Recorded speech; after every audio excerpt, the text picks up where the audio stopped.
There was a cop who decided to stalk his daughter's boyfriend and kill him. He has finally been convicted, has 25 years as his sentence, and it took them 5 times to get it done. Let me bring your attention to this Oklahoma ex-cop who has been sentenced to 25 years for stalking and gunning down his daughter's black boyfriend. A former Tulsa police officer was sentenced to 25 years in prison after being convicted of killing his daughter's boyfriend. This happened in 2014. That's the original incident. Despite being convicted of second-degree murder, the ex-cop maintains that he is innocent and acted in self-defense. Let's put up a picture of this cop. His name is Shannon Kepler. That's when he was first arrested. Here's what he looked like when he got transported to prison. Okay? That's courtesy of the Oklahoma Department of Corrections. So let me give you some background as to what happened and what he did in order to track down this black male and kill him. The courts found that Kepler took his 18-year-old daughter to a homeless shelter a week before the shooting and left her there after taking away her cell phone and leaving her with no change of clothes or money. He then logged into her Facebook, where he noticed that she changed her status to in a relationship with Lake, okay? He used his access to the police database to research the young man's criminal history. He planned days after tapping into her social media to confront Mr. Lake at the address he secured from the police database. He put on dark clothes, got into his wife's dark car to go to where Mr. Lake was staying, securing a loaded revolver in the waistband of his pants. It gets deeper. He waited for him. However, after seeing his daughter approaching the young man, he shot twice, hitting Mr. Lake both times in the chest. He then turned and shot in the direction of his daughter, Lake's brother, and a third person. There's an argument here, and it was reflected in the original charges that he tried to kill more than just the boyfriend. Those charges were dropped because the statute of limitations ran out on them due to how long it took to get a conviction. 5 trials, 5 times. The Associated Press reports that on Friday, January 8th, an Oklahoma federal judge sentenced Shannon Kepler 61 to 300 months in prison, followed by 3 years of supervised release. Let's put him up next to Jeremy Lake. That's the young man he killed. You see Jeremy Lake, the kid, and you see the killer. You see the monster, and you see the young man who had promise. He had life. He had everything in front of him, but this monster stopped it.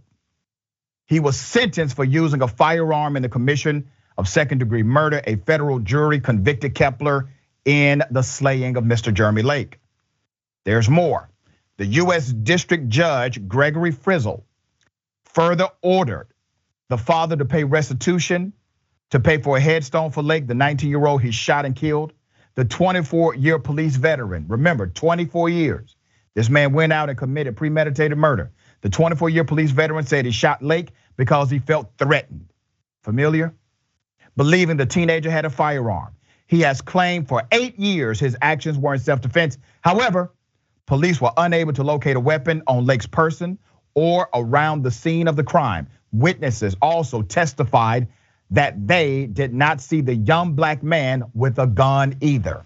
It was purely a premeditated murder, and he still gets off lighter than the average person.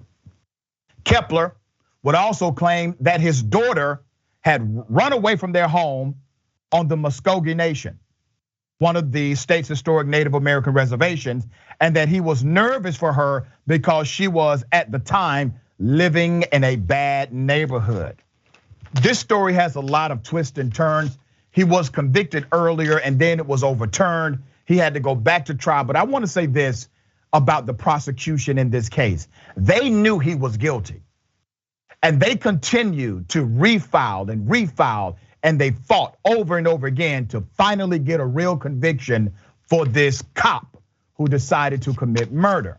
Now, there was plenty of evidence in his background that did not come to the court case as far as his behavior, his extreme violence, but that would have been prejudicial to the jury. Here's what's ironic, more ironic than the story I just gave you. They were aware that this cop had tendencies that were extreme. But he was a 24-year veteran. Now let me bring this back to a policy conversation. You see, all of those dings on his record would have been known to you and I if we had the George Floyd Policing and Accountability Act. One of the mandates of that act is to make sure there's a federal database so that we can know the history of these cops. The cops know your history. He went and researched Mr. Lake's history. Why do we not know his history? Attorney, what are your thoughts on this? Well, I think that this is a reflection of the injustice in the justice system that is largely just a reflection of our society. The fact that you had, 3 hung juries in this case, when he was clearly guilty. He did premeditate and plan this crime to take this young man's life and to essentially show up with his gun and instinctively shoot it and claim he felt threatened. It's unfortunate that those juries could not make a decision, but thankfully these prosecutors kept at it and then elevating it to the federal level. And now this man is gonna serve 25 years in prison, which is, as far as I'm concerned, the least he should be serving, right, because he committed cold-blooded murder. And I also wanna make the observation that this man seems to be an abuser at all levels. Not only is there definitely plenty of indicia of racism here in terms of not liking the black boyfriend, more than likely for his existence, but also trying to police his daughter's sexuality or whoever she's involved in. Like, racism and sexism go hand in hand, they one with the other. And so this man is truly a reflection of that. Yeah, and keep in mind, he believed he could get away with it and he almost did. It's not that he simply believed he could, he damn near did. He almost did get away with it. And that is part of the systemic issue of policing in America.